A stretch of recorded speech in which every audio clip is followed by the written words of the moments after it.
The rain in the upper districts of Xylos Prime didn't wash things clean.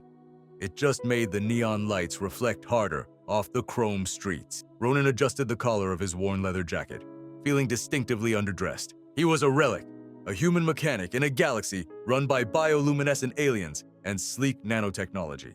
He dealt in grease, gears, and percussive maintenance. He stood before the towering gates of the Aethelgard estate. It wasn't just a house. It was a fortress of crystal and white stone, piercing the smog to reach the cleaner air above. "State your business, Terran," a voice chimed from a floating drone. "Ronin, I'm here for the unique repair job Lady Aethelgard sent for me." The gates hissed open without a sound. No creaking hinges, no weight, just silence. That was the problem with this planet, Ronin thought. It was too quiet, too perfect. He walked up the driveway, his heavy combat boots leaving muddy prints on the pristine walkway. He caught the glares of the staff, tall, slender Xilians with skin like polished amethyst and eyes that held no pupils. They looked at him like he was a stray dog that had wandered into a sterile laboratory. The main doors opened to reveal a foyer that cost more than Earth's entire GDP. And there she was, Lady Elara Aethelgard. She was breathtaking, even for a Xilian.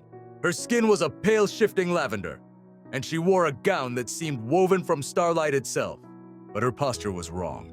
Xilians were known for their fluid grace, but Elara stood rigid. Her shoulders were tight, her eyes, usually a calm violet, were frantic. "You are the human," she said. It wasn't a question. Her voice was musical, but it cracked slightly at the edges. "I am," Ronin replied, keeping his voice steady. "You asked for someone who fixes broken causes." "I asked for a miracle worker," Elara corrected, turning sharply. "Follow me and touch nothing." Ronin followed her through halls lined with floating sculptures. The air smelled of ozone and expensive perfume. But underneath it, Ronin smelled something familiar. Despair. They reached a set of double doors at the end of the east wing. Elara hesitated, her hand hovering over the bioscanner. She took a breath that shuddered through her slim frame, then opened the door. The room was freezing. In the center, suspended from the ceiling by anti-grav tethers, was a capsule. It looked like a teardrop made of glass and silver. Inside, floating in a thick amber liquid, was a girl. She couldn't have been more than 10. Her skin was translucent, her hair floating in a silver halo around her head. She looked peaceful, in the way a statue looks peaceful. Dead. "Her name is Lyra," Elara whispered, walking to the glass and placing a hand against it. 6 years ago, a maglev transport malfunctioned. The inertial dampeners failed. Her spine, it was pulverized. Her nervous system shattered like glass. Ronin stepped closer, his mechanic's eyes scanning the readouts on the capsule's base. "Stasis field! Preservation tank!" Elara corrected. "The best medical technology in the quadrant. It keeps her cells in a state of near suspension. It stops the degradation. It stops the living, too," Ronin murmured. Elara whipped around, her eyes flashing. "Do not presume to lecture me, human. I have hired the finest neurosurgeons from the core worlds. They all said the same thing. The damage is too extensive. If I take her out, gravity alone will cause her excruciating pain. Her body cannot support itself. This capsule is the only thing keeping her from a life of agony." "So you locked her in a jar?" Ronin asked, his voice low. "I am keeping her safe." Elara's voice rose, echoing off the cold walls. Then the anger broke, leaving only exhaustion. "She is awake in there, you know. She can see me. She can hear me through the comms. But I cannot hold her. I haven't held my daughter in 6 years." Ronin looked at the readings again. The Xilian tech was impressive, flawless even. It was doing exactly what it was designed to do.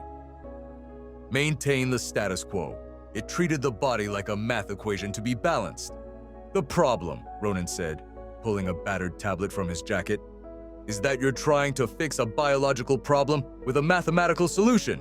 You're trying to remove the trauma. Humans, we don't work like that." "And what do humans do?"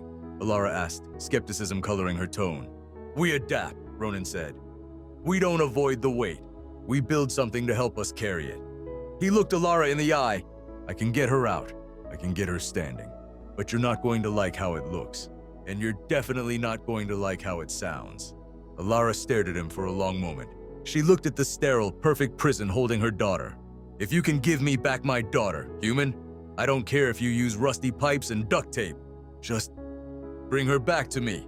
Ronin set up shop in the estate's garage, much to the horror of the household staff. He requested materials that baffled the requisition droids. Titanium hydraulic pistons, analog servos, kinetic feedback sensors, and heavy-duty industrial batteries. For 3 days, the garage rang with the sounds of grinding metal and the heavy thud of human tools. It was a cacophony compared to the silent hum of Zillion tech.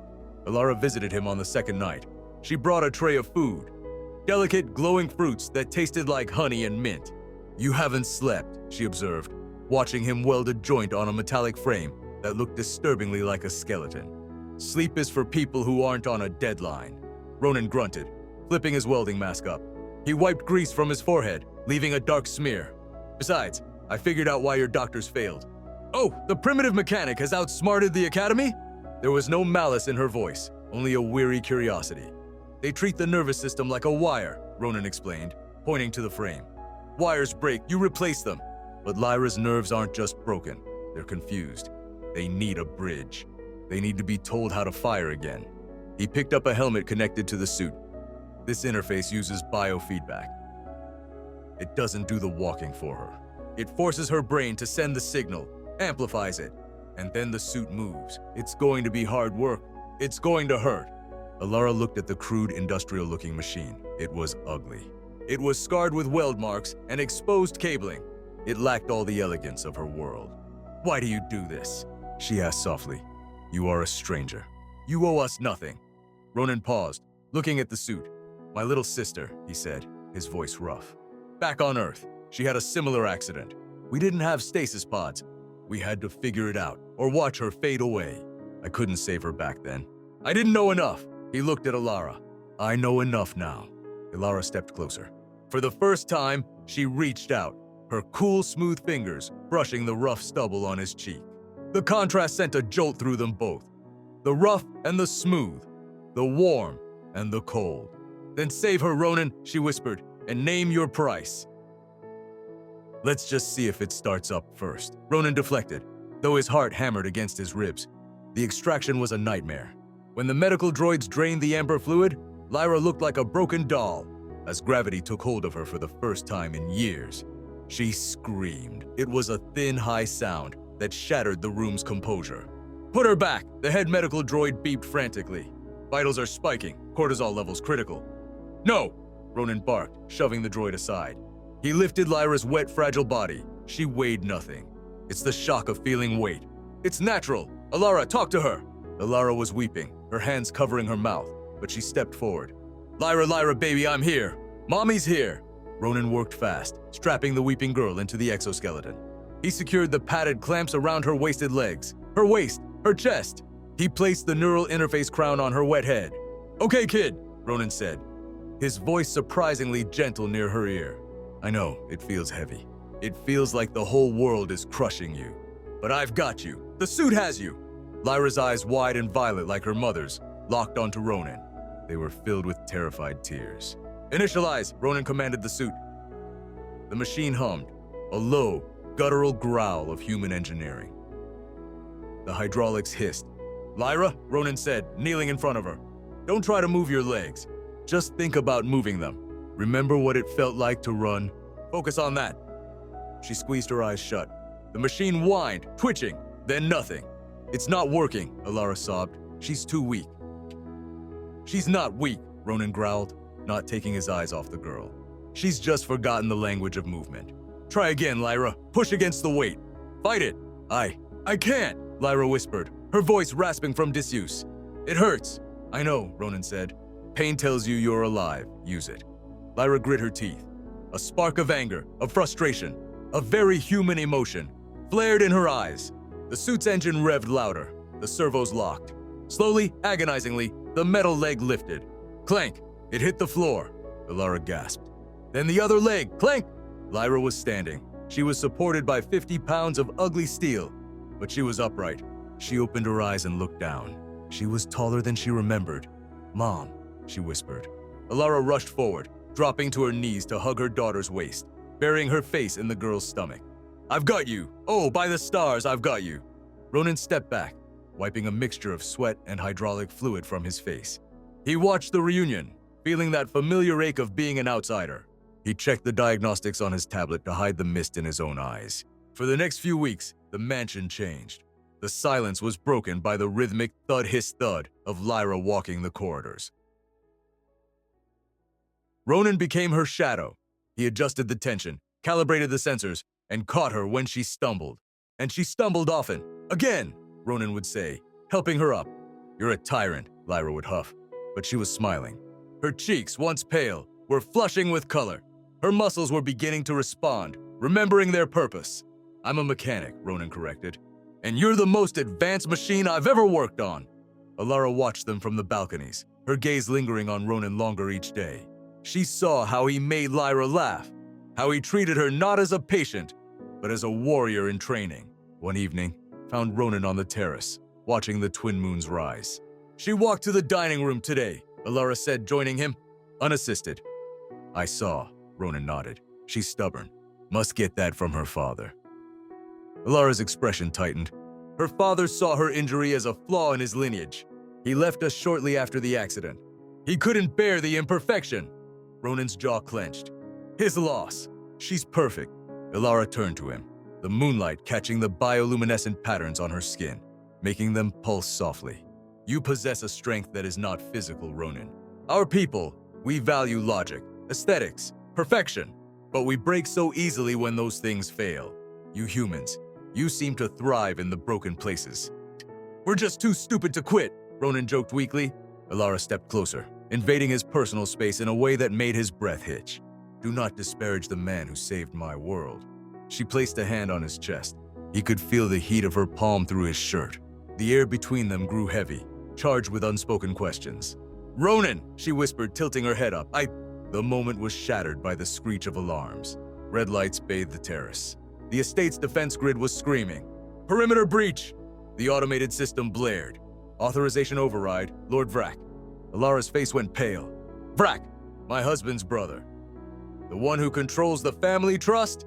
Ronin asked, already moving, his hand instinctively going to the heavy wrench on his belt. "He has been trying to declare me incompetent for years," Elara hissed, gathering her skirts to run. "He claims keeping Lyra alive is a drain on the house resources. If he finds out I took her out of stasis, he'll claim you're endangering her," Ronin finished.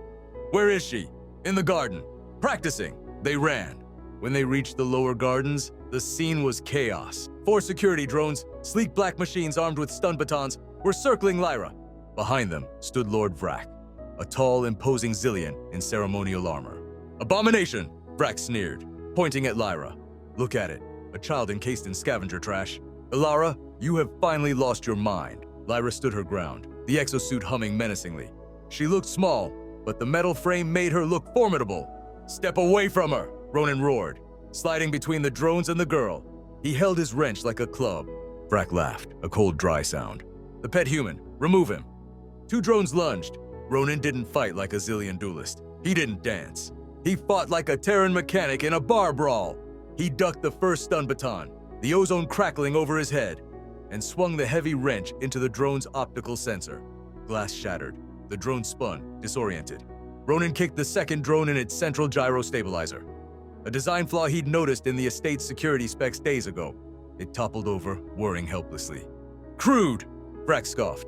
He drew a plasma sword, the blade humming with violet energy. "But effective against machines. Let us see how you fare against a master duelist."